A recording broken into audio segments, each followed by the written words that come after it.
Hey guys, how you doing? I want to make this video to clear up a few things.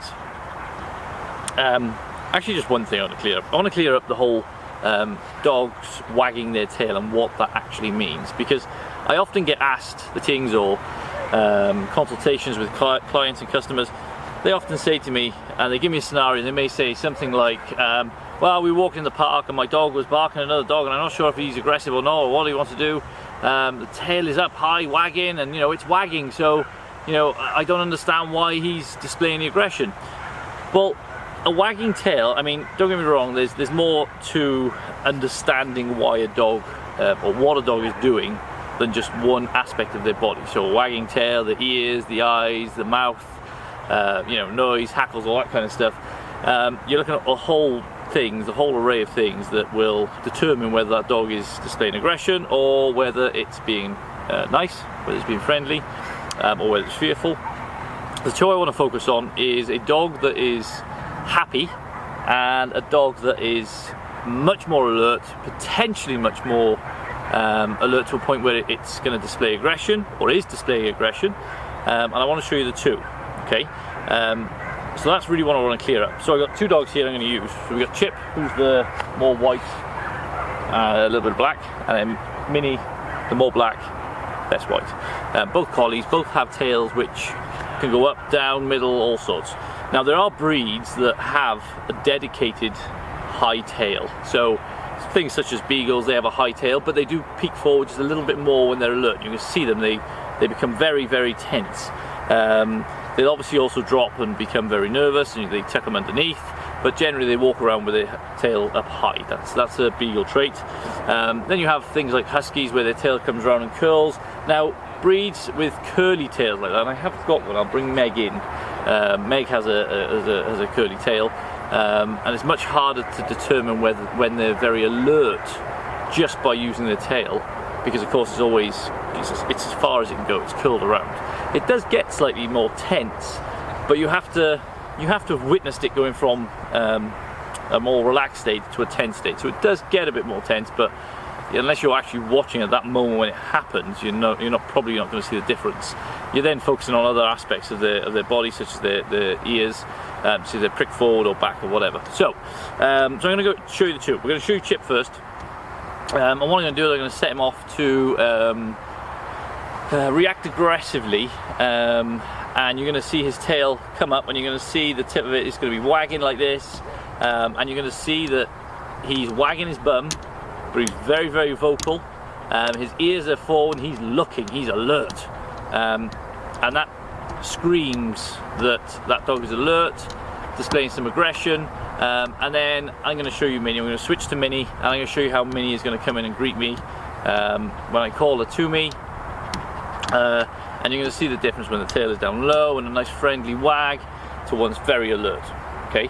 Now, with an alert tail, it doesn't mean it's going to be accompanied by vocals like Chip is going to show, but an alert tail by itself is a signal that, again,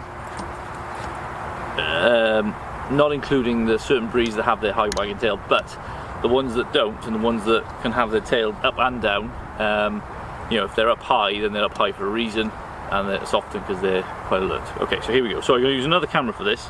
We can capture their reaction firsthand.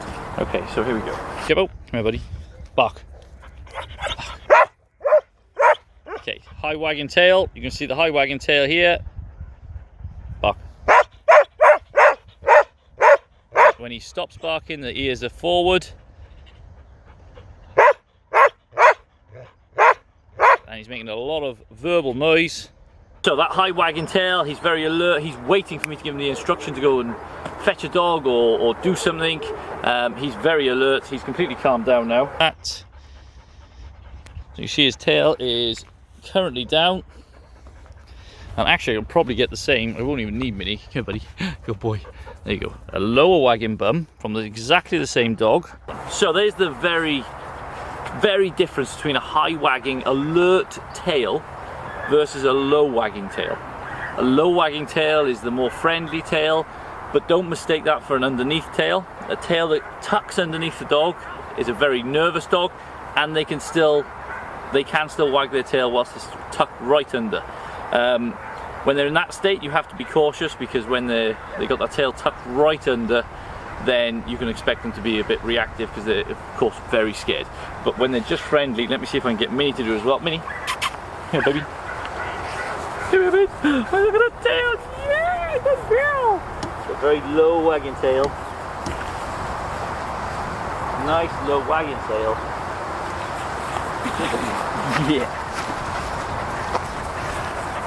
It's a very clear difference between that low wagging tail, but not under, and that very high wagging tail of a dog that would not normally have a high wagging tail.